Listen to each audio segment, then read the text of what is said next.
Hello and welcome to episode 107 of Ready to Mosh. I'm Gem G, and with me as always, the Andrew Ridgely to my George Michael, it's Kev P. Telling you're dead.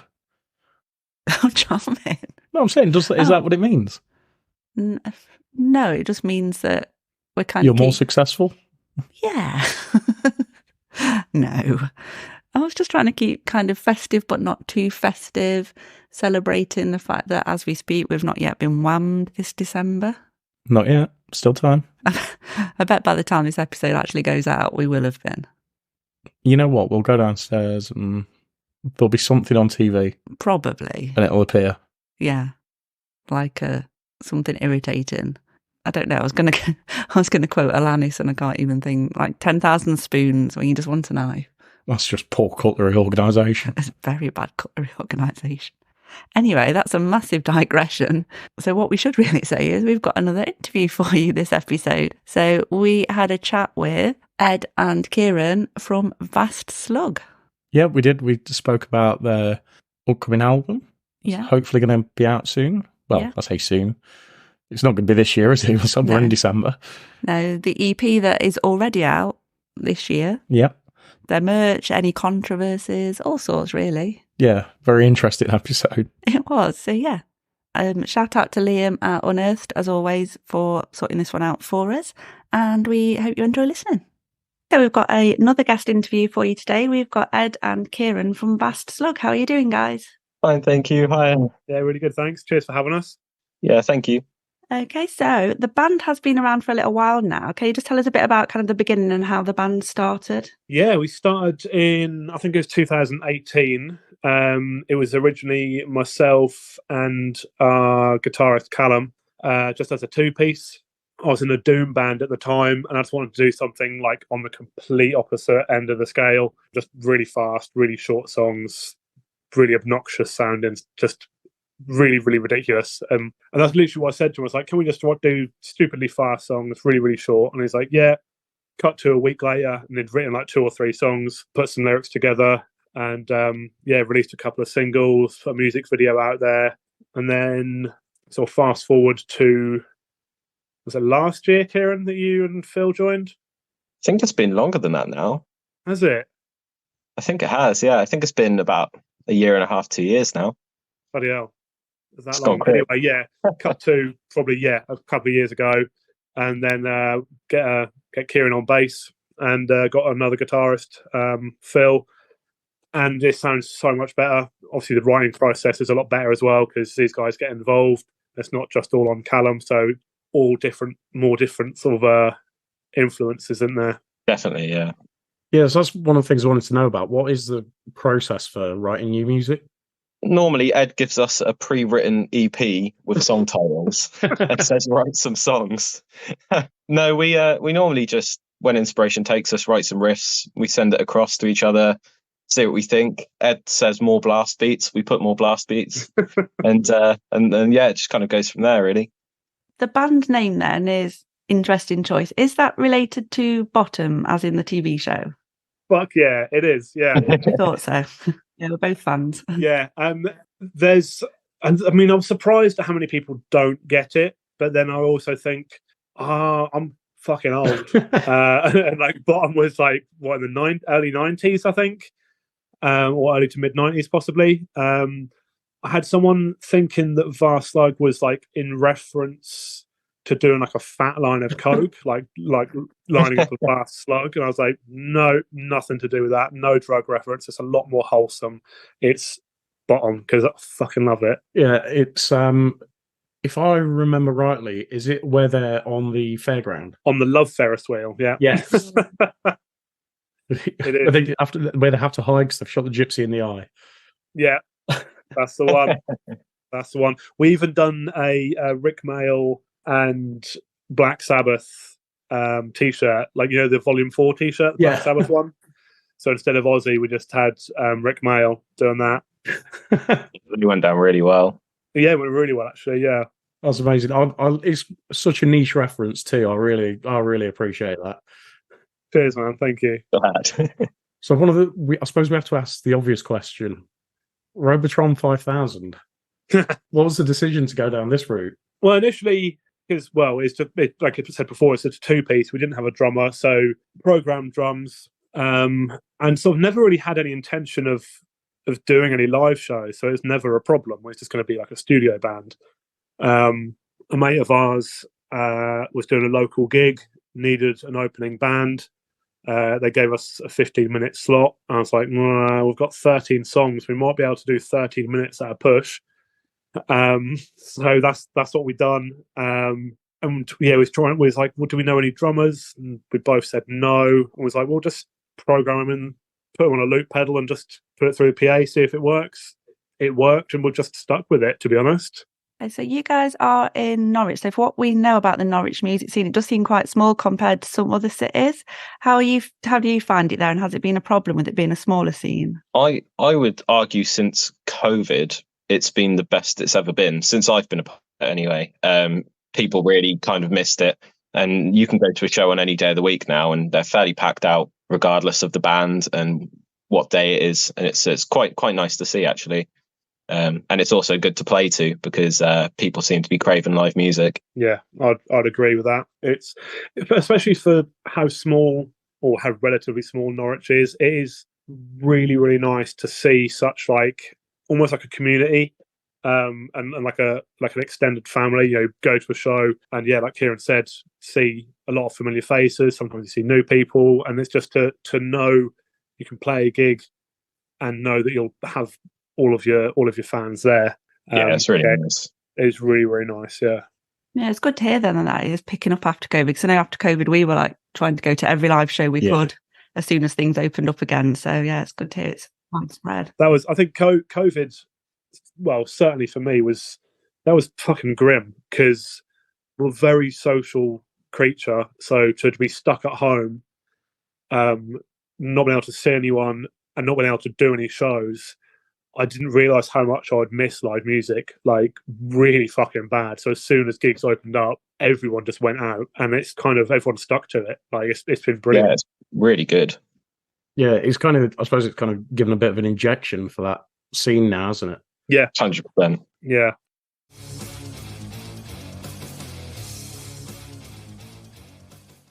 So we're going to move on to quickfire questions.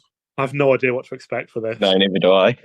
Exactly. So you may have been asked these before, but I very much doubt it. Okay. Just come back with whatever first comes into your head. Okay. What's the bucket list venue you'd like to play in? O2. Mine's a simple one. Kieran, can you think of a decent smallish? I'll say smallish. Arena. Why aim small? Go big. Yeah, fuck it. Wembley. Let's do an arena tour. Yeah.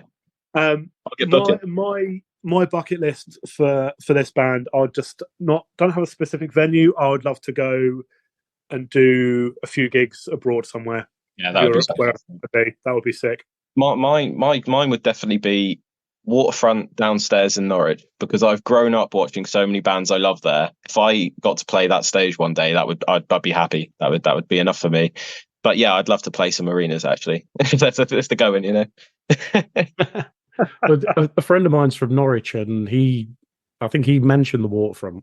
There's a few places he mentioned. That was definitely one of them. Yeah, I mean, Kieran, I don't mean to rub it in, but I've played there. I know.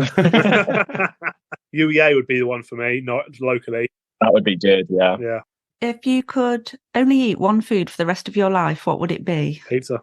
Mine would have been pizza, but then I went vegan, so chili. Oh fuck yeah, chili. Chili pizza. Fuck it. Oh yeah. That's it. Just it's fusion. Yeah.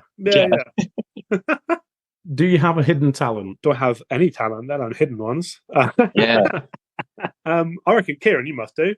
I don't think so. No. I used to be a carpenter. Did you? Well, it's definitely a talent. No, I wasn't very good. So it's not really a talent. I did not know that. I didn't know that. It was like 12 years ago, 10 years ago. Is this when you wanted to be like Jesus? Yeah. I carried on the rest of it. Yeah. No, I don't think I have. Oh, I can solve a Rubik's Cube in under 2 minutes. There you go. That's talent. That's a talent. I mean, which isn't particularly fast when you see the like ridiculous speed of some of them, but yeah. For a moron like me, I'm quite pleased with that. What's your favourite smell? Oh my god, freshly cleaned pussy. No, I don't know. It's like a bonfire. I like bonfire smell. Yeah, petrol is nice. Oh yeah, petrol's a good one. I would say freshly cut grass, but I have hay fever, so I just end up sneezing. So I like it, but it doesn't like me. Oh no, a cooking roast. Oh yeah, that's a good one as well. Yeah, roast. Which song do you wish you could have written? Here and you go. The entire album, Hands Cannot Erase by Stephen Wilson. I couldn't pick a song. I can't think of anything else. Shit, yeah, fuck. I don't know. I've gone complete. I can't think of any. Oh no, I know the whole. Again, not a song, but the whole of Art of Partying, Municipal Waste. Yeah, good one. I'm gonna go with that. We couldn't have picked two opposite ends of the spectrum. Yeah. I don't even know what you said, Kieran. I'll be honest with you. You would hate it. You'd hate it. Oh really? Oh yeah. The only reason I like it is because I know you'd hate it. You're such a cunt. Well, who was the last band that you watched live? Dirty Loops. Who? Dirty Loops. No, I don't. Again, you'd hate it. Fair enough. Fuck. I can't even remember the last band I saw live. It was probably when we played Derby in September, actually. So that would have been Draconian Rain, then. Yeah. Love Draconian Rain. Yeah, that's sick. They were really good. Really good band. What would be your death row meal? So you get a starter, a main, a pudding, and a drink. Can I have a soft drink and an alcoholic drink? I don't see why not. Cool. Just push the boat out. I'm going to be dead, so.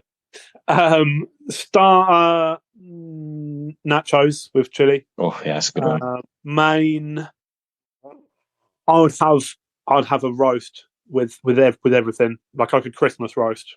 Like, just the works. And dessert, not sure. White chocolate and raspberry cheesecake or a pavlova. Oh, and drink, I'd have an iron brew, and alcohol would be a really nice Irish whiskey. Ours is surprisingly similar.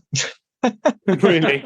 I'm struggling for starter, but main would definitely be a full works roast. Dessert would be some kind of cheesecake, and any kind, you can't go wrong. And yeah, drink would just bottle of nice expensive whiskey, except not Irish, because I don't like Irish whiskey.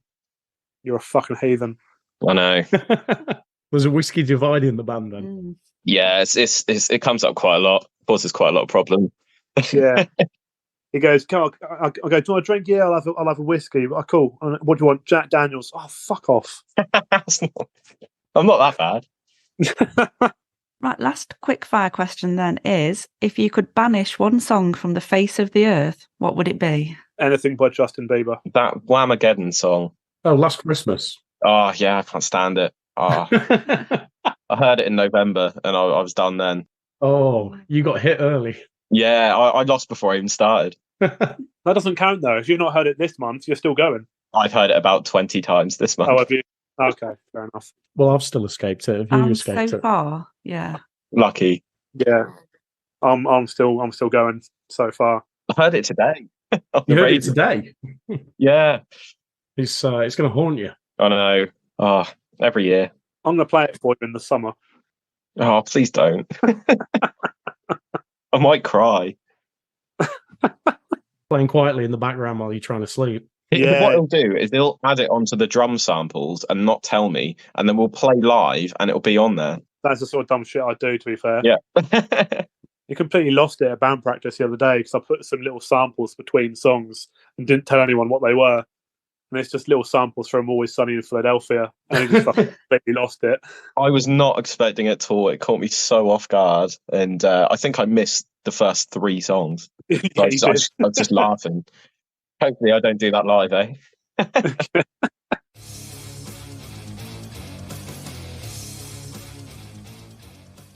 So back to the normal questions then. Obviously with the names of some of the songs, have you kind of faced any sort of like hostility or booking issues?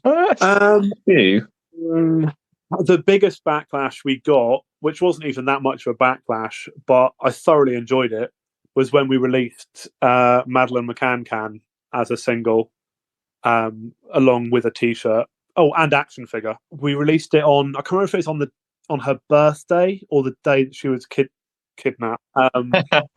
Either or, I googled it, and they were both quite close. I think she was kidnapped just before her birthday.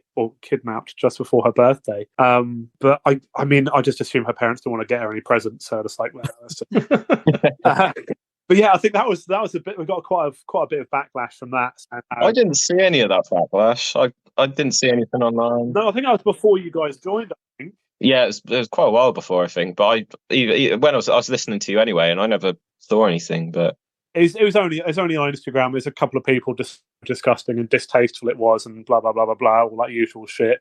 Yeah. But apart from that, I can't.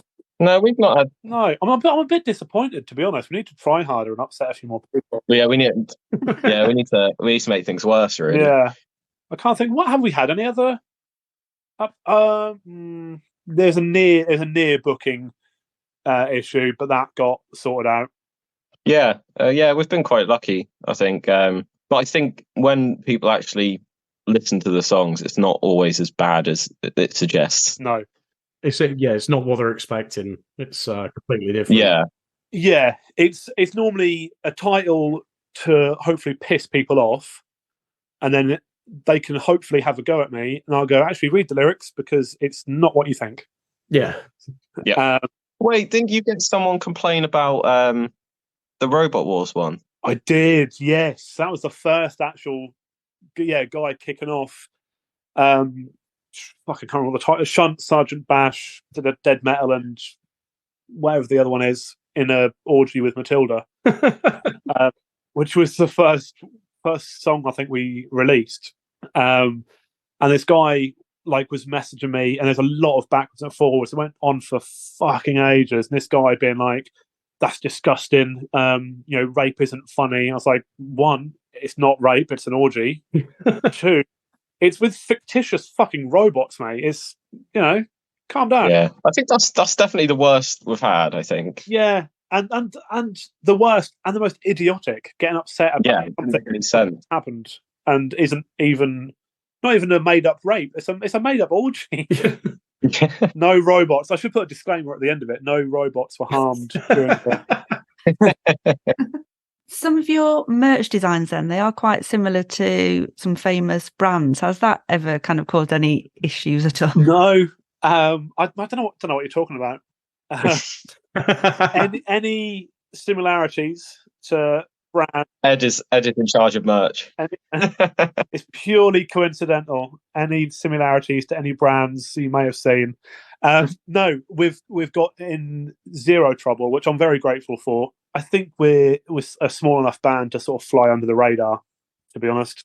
Yeah, I think if we were selling thousands, it'd be a bit different. Yeah, we've had a few people. We've done a run of 25 beanies quite a while ago, Disney ones, and I've had quite a few people being like, "How did Disney?" Because they're really, really tight on their copyright stuff. People being like, "How did they not clamp down on that? How did you not get a cease and desist and all this kind of stuff?" And I was like, "I don't know. We're a small band. We're not everywhere." Now, I don't think they hashtag the brands either, just in case, or I don't tag them or anything. They seem to be quite popular though. The copyright infringement designs that we do, Carhartt being the most recent. Yeah, I think they're genius. They just look so good. Cheers, thank you. I'd love to take credit, but Ed is very good at merch. He's come out with some cracking designs that aren't those as well, and he knows what he's doing with his merch, Ed. I don't have a clue. I just play bass sometimes. Sometimes. So you've had issues though with songs being too short for Spotify before? Yeah, a lot. Yeah, every release. I'll be honest with you. In our most recent release, which is on Spotify now. Yes, yeah. We've done a little covers EP called "Children of the Cunt." 3 tracks. But on Spotify, it looks like 2 tracks. We had to put our Napalm Death cover at the end of the Anal Cunt cover. So it is on there. It just looks like there's 2 songs. Our first release, our first EP, Misophonia, which I think is an 8-track EP that's less than 5 minutes long. We've had to put all the songs on 1 track. So it looks like it's a 5-minute song, but it is 8 songs just all bunched together on 1 track. yeah, Spotify doesn't like anything less than 60 seconds. We always get quite good reception when we play that live, really, because I think we do. I think it's like 8 short songs in a row, and some of them are like 3 seconds. Yeah, and Ed always just says cheers after each one, and it's maybe like a few minutes, and I think you say cheers like 10 times, so people always enjoy yeah, just seconds of noise and chaos followed by a very polite cheers. Then next, move on. Is that something you're going to kind of factor in going forward, or are you still going to stick with condensing everything into like 1 or 2 songs? I think with our upcoming release, we did have to look into it, and it seems to be that if the average song length of the entire thing is above 60 seconds, you can do it. You can have the shorter songs. So we might be lucky. We might. Yeah, we'll have to see. But even with the shorter songs, I think they've got to be over 2 or 3 minutes. Yeah. Because I made that mistake with trying to upload the Napalm Death song, which is less than 2 seconds. They didn't like that. No. But so with the couple of singles we released over the summer, one of them I think was just over 60 seconds. The other one I believe is like 40 seconds, but there's a sample at the beginning and at the end to make the whole song over 60 seconds. We only really use those samples just to make it long enough to be released on Spotify. So you just mentioned Children of the Cunt, which we're going to ask you about next anyway. Cool. So that's just been released. How did you decide on which tracks to cover for that? I'm not really. We've been toying with various different songs. These ones kind of stuck. I like the idea of doing an anal cunt song because they're funny. A lot of people don't like them. A lot of people love them. And their production value is fucking awful. So I like the idea of doing a cover and actually being able to hear everything and it being a good production. Yeah. So that was kind of my thought behind that. I'm not entirely sure how Adidas came about because obviously it's not Korn, famously not a grindcore band. But I like the idea of doing stuff like that isn't typically grindcore. Like, we done a Nirvana cover, and I wanted to annoy people by putting a shotgun sample in the start of it. But no one picked up on it, or if they did, they didn't tell me that. They didn't complain. They just kept their misery to themselves. But yeah, I don't know. It was just, I think, a case of just throwing songs out there, seeing what sticks, seeing what everyone likes, what everyone doesn't like, see what people agree with. And yeah, we just sort of stumbled upon and stuck with those 3, I think. I've got to say, I love the Adidas cover because I'm a big Korn fan. And just to hear it done so fast and so differently, it was just unbelievable. It was very challenging to record the vocals for. And doing that live, fucking hell, my poor little lungs. I can't do it. It is fucking difficult. It is difficult. We're playing it this weekend. We've got the vocalist from The Cartographer. Yeah. Doing guest vocals. Give your lungs a rest. Yeah, so he's helping me out doing guest vocals that live. So we're looking forward to getting Jay on doing that. I think for me, it's the difference in the speed of Korn doing it. It's such a slow paced kind of track. And then we actually said that the other day, didn't we? We both listened to the original and we were like, is this slowed down? Yeah. I genuinely thought when I listened to it on YouTube, I was like, someone slowed it down. It's a slower version. And then I was like, no, it's not. I think we've managed to do the whole song in literally half the length of the time. That's an achievement. Yeah, quite pleased with that. Yeah. So, upcoming album, I've seen somewhere that it's going to be called Driving Music. It is. Oh. That slipped through. How did you find out about that? I'm very good at my research. Yeah, you're correct. It is going to be called Driving Music. It started off again as a weird little brainchild of mine. I really like the idea of a nice title. Our music definitely not being the music you'd want to drive to because it's horrible. And having like awful album cover. I originally, as a concept, I used, if you Google Porsche Girl, this image will come up. It's a girl that, well, the story is, don't know if it's true or not, she borrowed her dad's Porsche, drove it like a fucking maniac, and had a horrific accident, and the picture is her just fucking mangled. It's just, she's like ripped in half, basically. And I toyed with the idea. I mocked it up on an app on my phone, posted it on Instagram just as an idea, and within like seconds it got removed. So as soon as it was removed, I was like, no, I definitely want to do that now.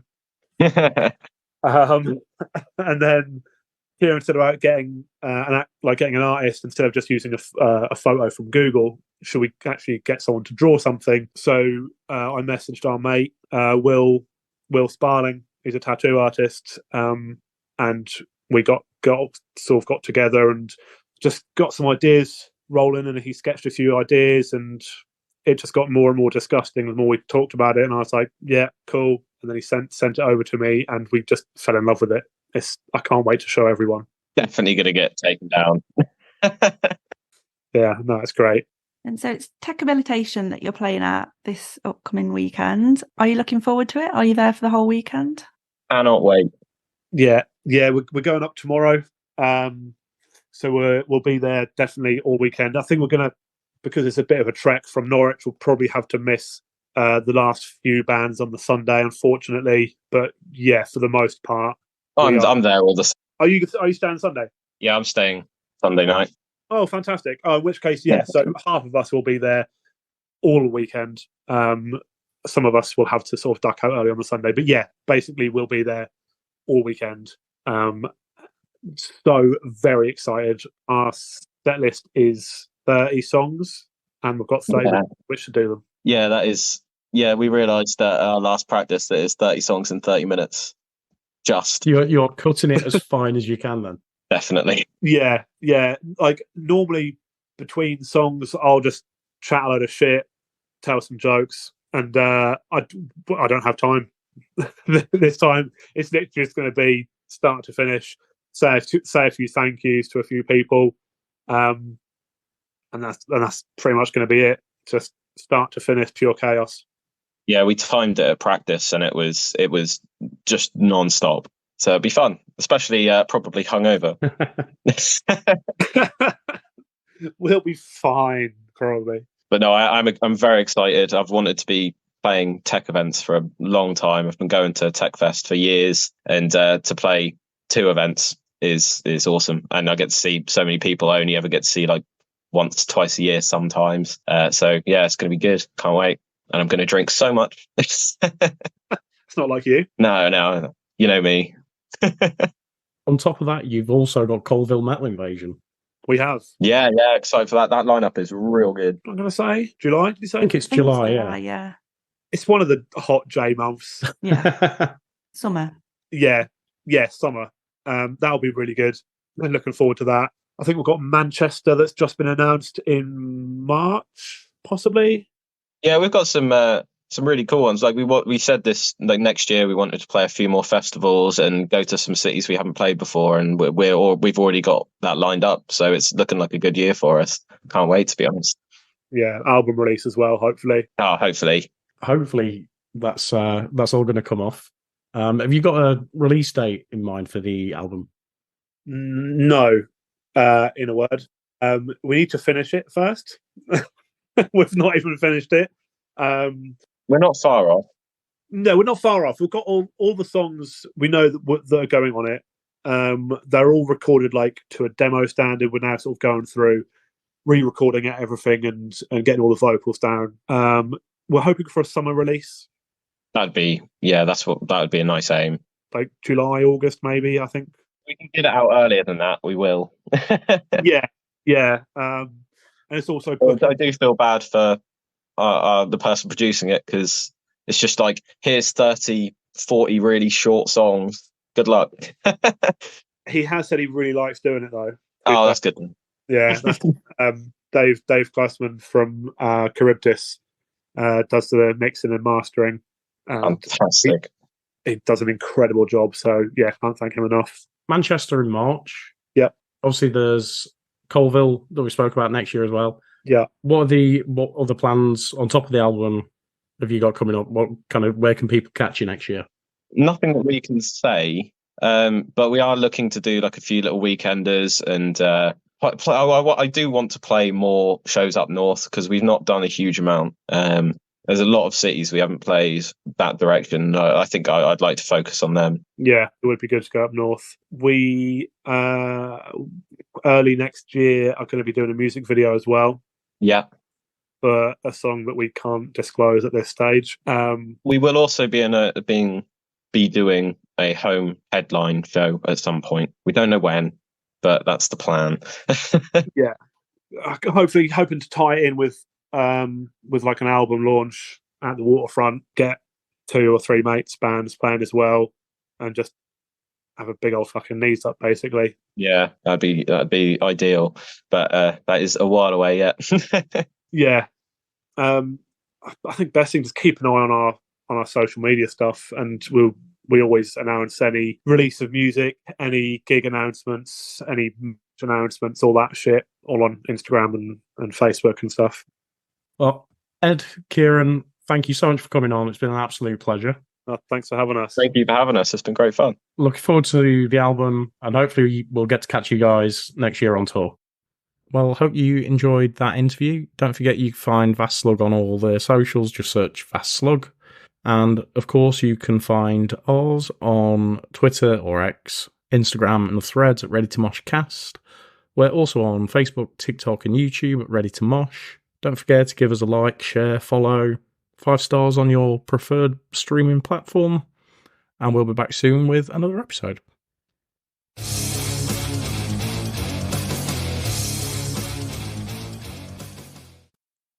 Make it mosh, Mook.